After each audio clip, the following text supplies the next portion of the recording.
Nagpapakitang gilas po yung mga Pilipinong kasali ngayon sa Asian Individual Chess Championship 2025 na ginaganap sa may UAE, Abu Dhabi po.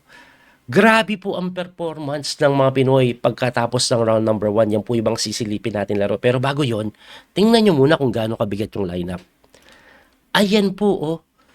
Ito po kasi ay qualifying event para sa World Cup. Pag nag-qualify ka kasi sa World Cup, may chance ka mapunta ng candidates. Pag napunta ka ng candidates, pwede kang maka-challenge sa World Champion. Kaya very important ito at sinugod ito ng mga top player sa Asia. At ang seeded 1 po ay si Nihal Sarin. Ayan po, ng India. Tapos si Tabatabay Amin, Yakubaev Noderbeck, mga malalakas na player. Lahat yan, puro GM mo. Lahat ng top ng Asian player, SEA Games player, nandyan. At kung titingnan nyo nga po, hanggang mong number 40 GMP. Oh, at ang malupit, hindi lang dyan.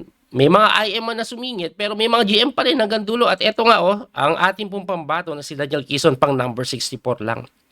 Oh, tapos nandyan din si Paulo Bersanina pang number 78 at si John Emmanuel Garcia pang number 90. At yung laro po nilang tatlo ang sisilipin natin kasi round number 1 pa lang halimaw ang mga nakalaban nila.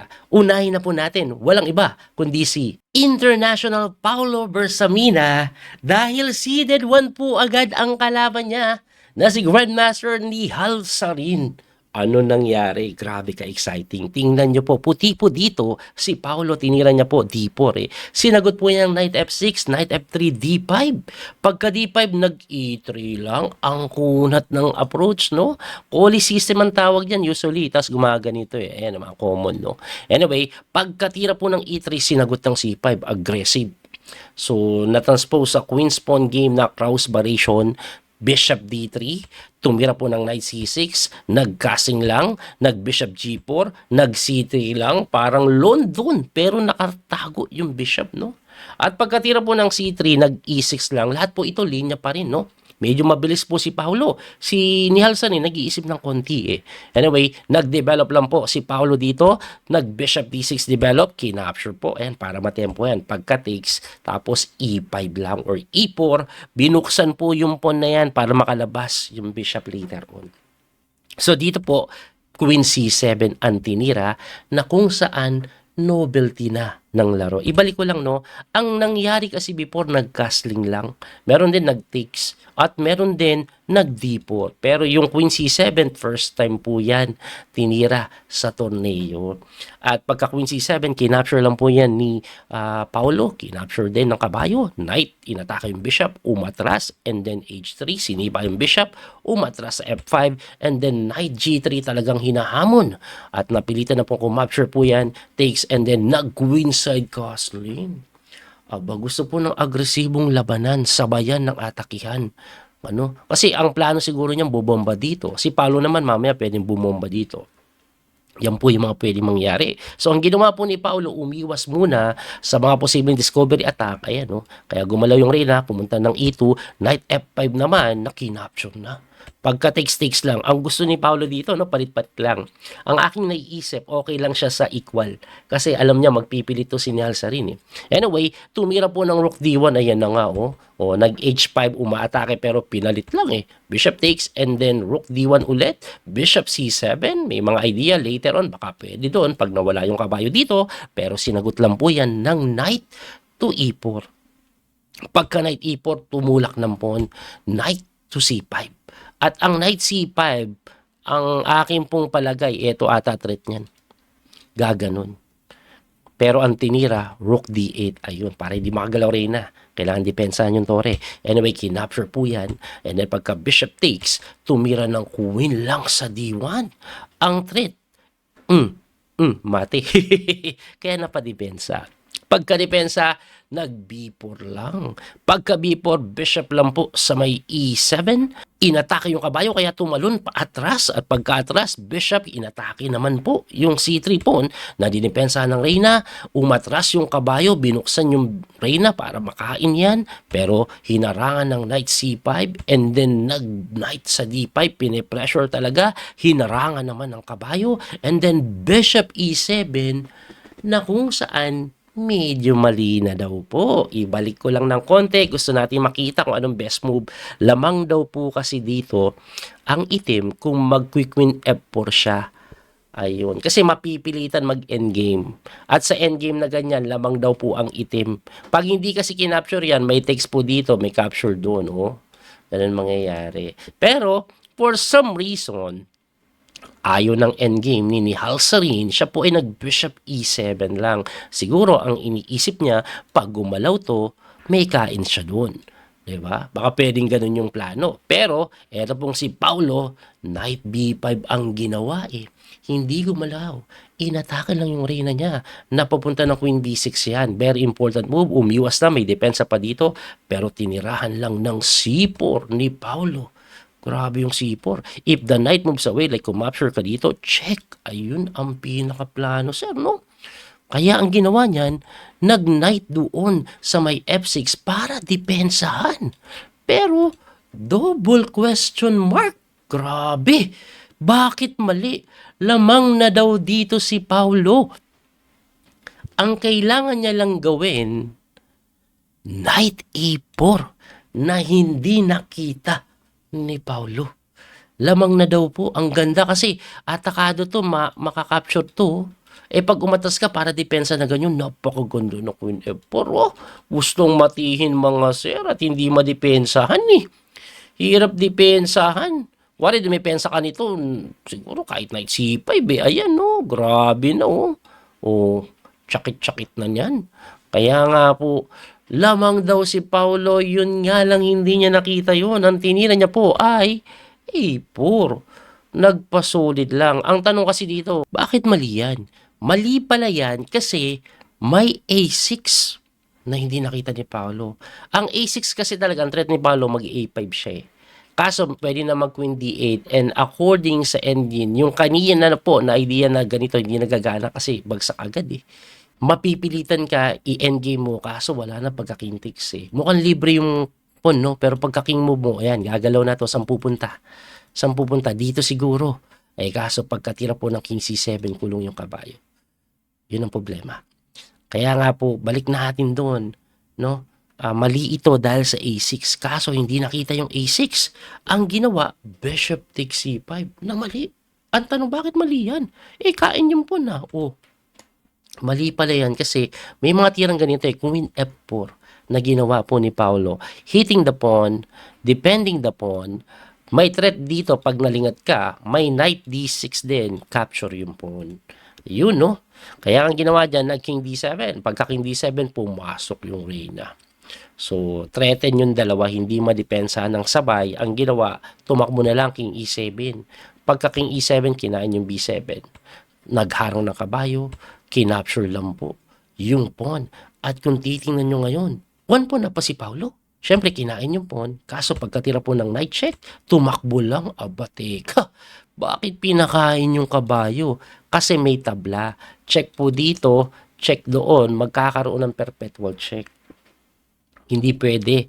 Eh si Paulo, ramdam niya eh, may pawn pa siya dito eh. Pilitin ko nga. Oh, dito lang ako. Para pag kinapture kasi itong pawn, makakain na to, wala nang perpetual check. Wala na pawn check eh, na maganda. No? Anyway, ang ginawa ni Nihal, syempre nakita niyo yun, nag-G5 lang eh. Pagka G5, tinulak yung pawn na mali pala. No? Ang tama palang tira dito, Queen D6 daw to maintain advantage. Queen D6 lang. Kasi pagka Queen C1, aangat. Ngayon, pagka E5 daw, eh, tabla na kasi may check na gano'n na. Eh, kaso, ang tinira, chumek agad. Chumek agad, sinyal sa rin. Time pressure kasi, less than 3 minutes. Eh, di kinain, takes, at eto daw po ay winning. Ang kailangan lang gawin is itulak yung pawn. Eh, nakita. So, pagkatulak ng pawn, tumira ng kabayo, depensa. Eh, kaso dito po, no, ang pinakasimple kasi tulak ng pawn eh. Pero ang ginawa, knight D4 muna. Okay din ang knight D4. Ang problema, pagkatira po ng E5, okay, nag-knight F3 yan, tumira po ng 4 hitting the knight, nag-knight takes h4, tapos tumira po ng king g5, nag-g3, winning pa rin winning pa rin kasi lamang naman po nasa dulo eh. At pagkatira po ng f3, king g1, ayan, winning pa rin po ito winning, nag-knight c8, tumira po ng king move, nag-f5, tumira ng king e1, tumira po ng f4. So, nanggugulo si Nihalsa rin dito. Ang idea niya po, no? Uubusin siguro yung mga piyesa dito. Parang babaliwalain ito. Anyway, after f4, dito po nagkamali si Paulo eh. I'm not sure.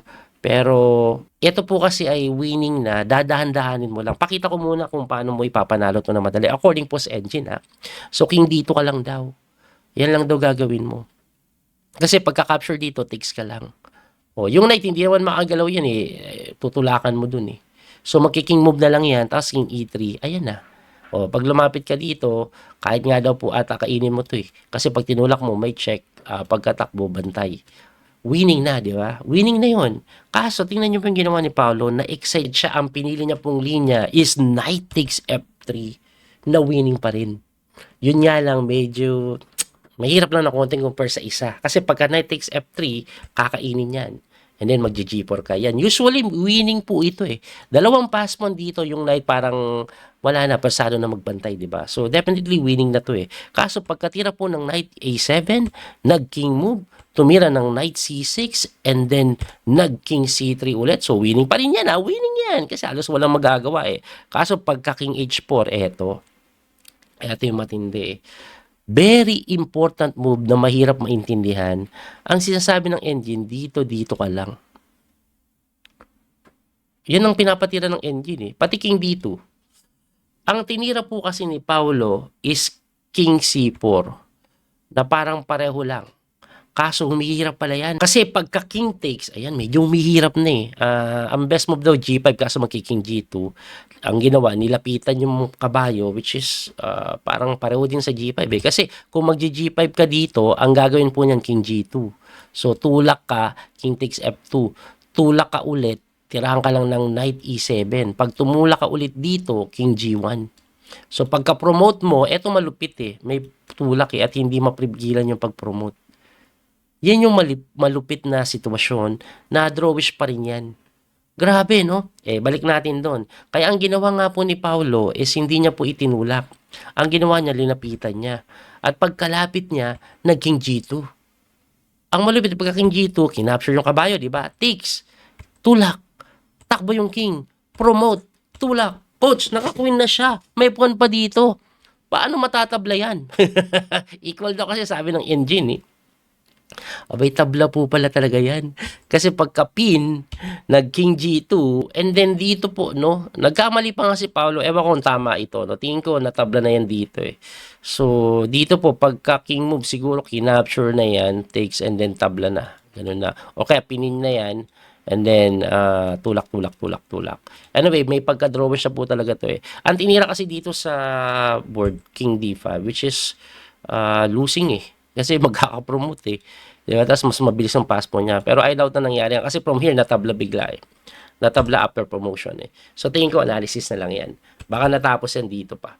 Anyway, nakakabilib yun. Diba? Tinablahan niya. Ito pong seeded number 1. Actually, nag-winning pa siya. Sayang lang, no? Sayang, no? Guys, gusto ko nang balikan yung tirada kanina na king c4. Ayan. Kasi, ang weird ng pinapatira ng engine. Ang engine po kasi sinasuggest king dito So, pag nag-king dito ka, let's say balik lang yung kabayo, anong mangyayari? Unang-una, hindi po pwedeng kainin nyo kasi itutulak. Tapos pag lumapit ka dito, didepensa. So, hindi pwedeng kainin niya. Balik lang yung kabayo, paano mo i-improve? Sabi dito, magki-king d3 ka. O, balik na naman. O, ang takbo daw, king e4. Yun ang pinakamadali. Pag kumapture dito, king takes f3. Ayan na yung pinaka medyo madali, no? So, next kain na to, 3 pawn yan Eto kasing kabayo nagbabantay dito sa pawn, mahirapan yan pag rook pawn. Yan pala ang way ng pagpapanalo. Sayang, no? Medyo mahaba pa oras si Paulo, na-excite lang siguro, pero upset sana yun. Anyway, Abay, hindi diyan natatapos yung magandang performance, no? Nakatabla yung ating pambato sa seeded 1. Eto malupit. Si I.M. Jem Garcia, tingnan nyo po. Kalaban niya po yung isang batang grandmaster na naman ng India. 18 years old lang yan, si Pranab. 2600 na yung rating, no? Puti si I.M. Gem. Tingnan nyo nangyari. Knight F3, D5, G3, Knight C6, D4. Pagka D4, Bishop F5, Bishop G2, Knight B4 na sinagot lang po ng Knight A3, E6, and then castling. Nag-Bishop E7, C3, umatras, and then bumalik yung kabayo. So medyo solid lang po ang approach na pinipili dito ni I.M. Gem. According sa chess.com database, ang tawag dito King's Indian Attack. Kaya pala to. Pero naka D4 kasi. Anyway, ang ginawa, nag H5. Agresibo na. Actually, kung titingnan niyo po mabuti yung setup ni Pranab, parang reverse po to na Jubabalon dun. Tapos may atake dun. No? So pagka H5, nangyari na pala yan before. Sinagot ni Gem ng H4. At pagka H4, nag-Knight F6 at eto na. So, ang dati pong ginawa, Bishop F4. Pero, nanalo black dun. So, ang ginawa dito ni Gem, novelty Bishop G5. Pagka Bishop G5, nag-Knight E4, pinalit yung Bishop, binawi, and then Knight D2, pinapalit yung kabayo, nakinasling, ayan na naman. Nagkakawalaan na naman. Nagkakawalaan. Anyway, nag-Knight takes E4, Bishop takes, and then umatras, hinamon, palit na naman. So, pagkapalit, E4, binuksan yung gita, kinain lang. Hinamon yung kabayo, okay lang si Gem, palit-palit lang tayo. Ang pinakagusto dyan, pagkakain siguro, pawn takes, tapos E4, very, very solid yun, no? Solid. No? Anyway, nag-knight lang po sa may G4, Queen D3. Tinirahan po ng King B8, talagang umiwas lang sa mga posibleng check siguro. No? Anyway, nag-Rook A D1, nag-Rook H E8, pinipressure yung E2, dinipensa ng Rook D2, Rook D6, umangat. Pwede siguro dito later pa, no? Kaya hindi dito pwedeng E1 eh. Anyway, pagka Rook D6, pinilahan yung D5 na hindi pinansin. A6 lang, pasingaw. Pagka A6, nag-queen naman sa may D4, hinihit po yung pawn na tinulak lang. At pagkatulak, queen C5 naman. Ano bang threat nito? Kakainin na siguro. Anyway, nag-knight F6 to defend the pawn, and then knight G5, pumasok yung kabayo. Kasi yung knight F6, bukod sa defending the pawn, may threat na ganun. Kaya binantayan ng knight sa G5.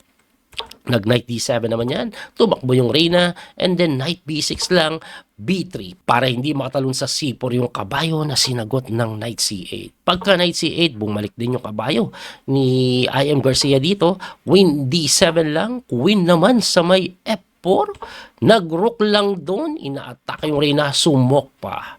Pagkapasok, umangat yung king, pumasok ng tuluyan, may threat po dito pero bantay sarado pa yan. Tingin ko ang plano ni Gem eto.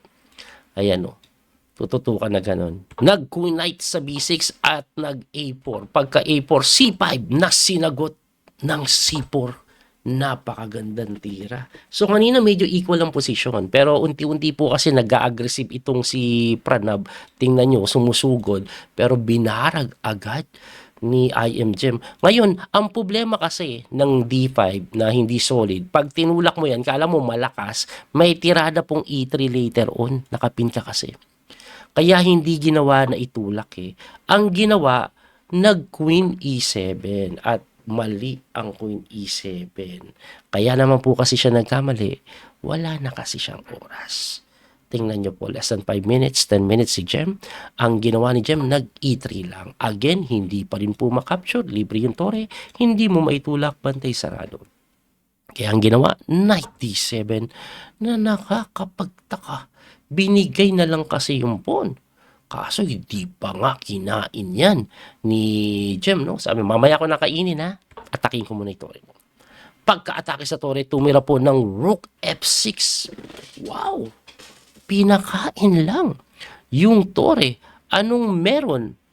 Siguro, pag nag-knight takes E4 ka, queen takes E4, anong mangyayari? Tapos tatalon yung kabayo doon. O ba, pwede, later on. May mga ganong idea siguro, Anyway, yung tore kasi talagang pinamimigay na dahil lamang na talaga dito si Gem, babagsak na kasi talaga yung pawn. Oo, babagsak na yung pawn eh. Anyway, ang ginawa po niyan is kinapture na lang ni Jem yung pawn. Bahala ka sa tore mo dyan. Dito muna ako kasi hangin pa yung kabayo, hangin din yung tore. Okay? So, ang ginawa niya, nag-knight B6. Pagka knight B6, umatras nga lang. Atras lang. Hangin pa rin yung tore. Ang malupit, yung tore, saan pupunta? Saan pupunta? Let's say, itakas natin dito. Nang gagawin, A5 eh.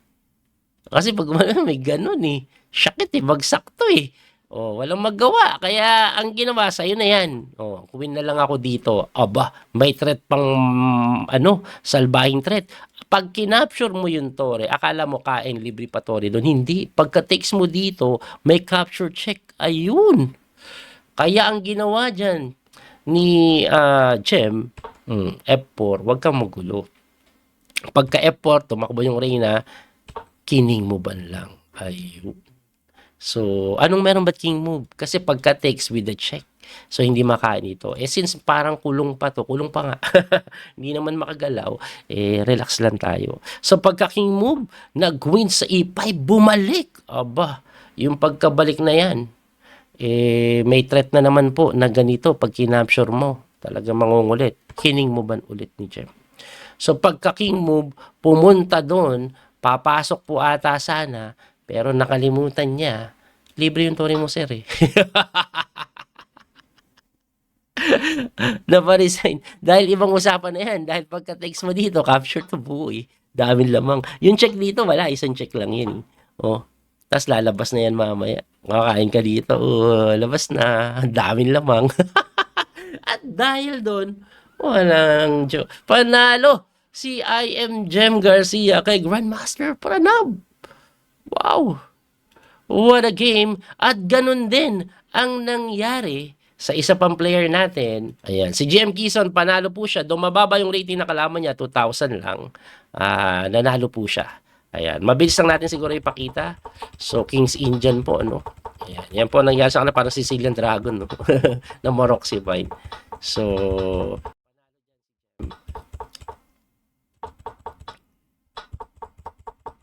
ayan, yan po ang nangyari. Alright. Okay. Oh. Teka lang. Di pa ito madali ah. Hindi madali no? Ang hirap po. Oh, nadepensahan. Naubos to sa oras. Natalo sa time siguro. Equal lang eh. Lalapit siguro, papabagsakin to. May pass pawn. Kaso meron din dito eh. Pero siguro nanalo sa time, hindi ko sigurado. Pero yan po ang kabuuan ng round 1, no? So, dalawang Pilipino ang panalo, isa tabla, upset pa yung panalong isa, tapos tabla sa top seed. Grabe. Napakaganda ng performance ng pakita nila, no? Abangan po natin, no? Sa women's division, may 4 na babae naglalaro, pero saka na po natin sisilipin yon. Medyo mahaba na yung ating video. Muli, salamat po sa inyong suporta. Hanggang sa muling pagkikita. Ito po yung Coach Master Ding Gauso. God bless po mga kabiyahe. Thank you ulit. Bye-bye. That little mouse, 'cause I'm an albatross.